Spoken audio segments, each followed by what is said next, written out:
guys, and welcome back to my channel. So today I've done an ombre video for sort of like basics. It's sort of like your basic ombres. So I am starting with virgin white. Now this is not my favourite white, I will be honest. My favourite white is white lace, and it is much easier to work with. A lot of people find a proper true hard white, a bright white, chalky, whereas white lace I find is so much easier to work with. But I'm showing you how to actually do it with a hard, bright, high white, whatever people call it with. Now I will show you how I'm working. This is as slowly as I can work because I've slowed down to show you. Now I've pulled my back bead forward, but do you see how with my white there's none of that in the brush? Now when I'm doing an ombre, I really do like to let one colour start to set before I do another. Now I did start working on the long stiletto tips, but especially seeing as I'm doing like a basic ombre set, showing you just basic ombres, I've gone for a smaller one because these are more salon size. Now obviously everybody's nails are different length and shapes. These are just tips I'm working with, but I'm showing how I can blend it back. Now do you see how it is so gradual, that white? But because I've left the other white just to firm up just a little bit, that it won't be running into each other sort of thing. Now I'm not saying it's a runner, I'm just saying that the colours do bleed until they dry. So the back blend is as important as your front blend, because especially when you're filing, you don't want the beads, you don't want to see the inconsistency in your beads if you haven't mastered your pickup. I will be doing a video on bead pickup and how best to achieve this. So I've just come in with my cuticle bead. I'm really sorry about that, my phone started ringing.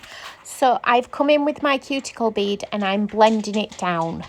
So I am just, as I was saying about the colours, as you can see, I've just wiped a bit off the bottom end.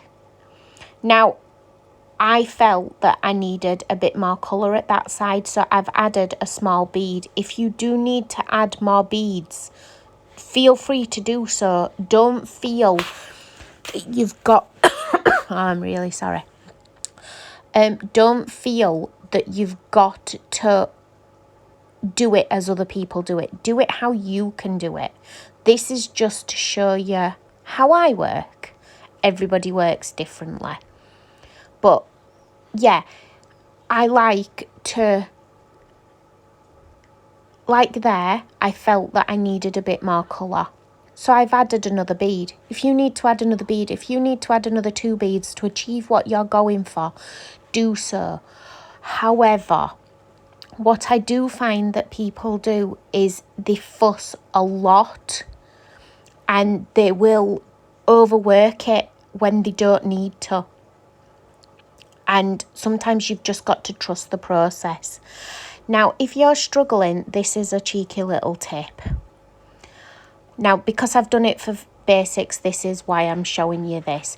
As you saw, that bead is not perfectly clear. It is something I have called Healthy Glow. Now, other companies I'm sure have other colours, but this is mine and this is what I work with. Now, it is a semi-transparent pink. And as you can see, the white is still white, but it just softens that blend. It really does. And once it's dried, it makes such a difference. So I'm capping these. As you can see, it's clear, but it's not clear. And it really does, if you're struggling, while you're perfecting it, because things take time. They all do.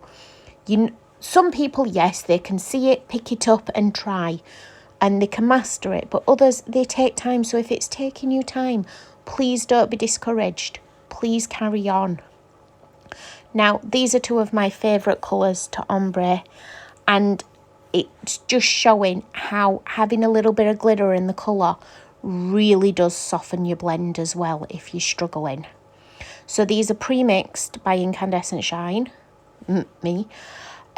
So it is Grape Soda and Think Pink. Now, I did a set back in January and everybody was asking how I did them because they just looked really lush. Now, yes, you can hide your ombre behind glitter, you can hide it behind pigment, but this, I haven't done any of it. I'm literally just blending the colours together. So most people would use this as a base to further the design. I've just left it because this is my whole design. So as you can see, I've just popped another little bead of that pink. Don't be afraid to place an extra bead if you need. But how pretty is that? Now, to cap this one, I have come in. You've got two choices. I went for the clear because it's a colour and the blend is really, really nice. But if you still felt you wanted to, go in with the cloudy. You'll still see the sparkle, but it'll just soften it if you need it. So as you can see, I'm just patting it down. A lot of people also, when they cap, I notice they've got these big wedges and you don't need so much. When you cap an ombre, you are literally just capping it so that you've got something to file and smooth so that you're not coming into your colours. It's not where your strength and structure is. Most people have a base underneath and you don't need doorstep nails. So when capping, just be mindful because you can have a beautiful nail and then you go to cap it and you feel as if you're filing away too much. Just work really thinly. Now, I've already started on my black and red. Now, what I will say when doing it, do you see how I put my brush down and do you see how that's gone matte? You know, when I was talking about the whole colours bleeding into each other, when you are using these and they are so pigmented, if you don't let them partially set, you are going to be pulling black up into the red and red down into the black where you don't want it to go. Now, obviously, I'm just working on a single individual tip. But if you was working on a nails, I would do one colour and then do another on, you know, I would move on I'd move on and then go back to the design. Because odds are, if you're doing an ombre on one nail, you're going to be doing it on another nail. Even if it's the other hand, work it like that so that one of it's partly set. That's just my personal opinion though, guys. It's the way I find I like to work. So I'm just making sure that that's all nice.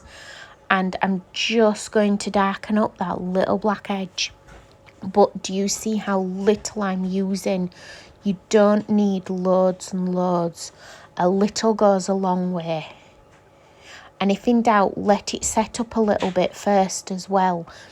Because when it sets and when it's capped, it does look different than when it's freshly done. So trust your process. You will be amazed at sometimes just leaving it. You can overwork your beads. So I am capping in Healthy Glow because it's such a dark colour and so contrasting. I would like to do that, and that's no problem. So now you are basically just going to see me file them and see my scruffy nails because they're really short. But yes, they are staying that way, and ignore my poor thumb. Even though I've got no nails on, I've still managed to hurt it. So I am just giving it a nice smooth file, and then I do this for all of them, and then I top coat.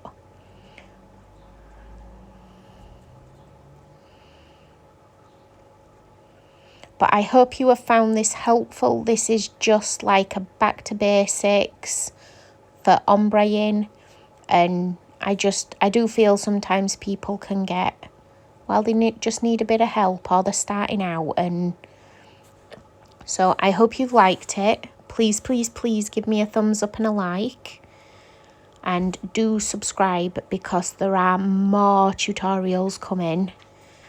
I am in the process of recording a natural nail prep one as well.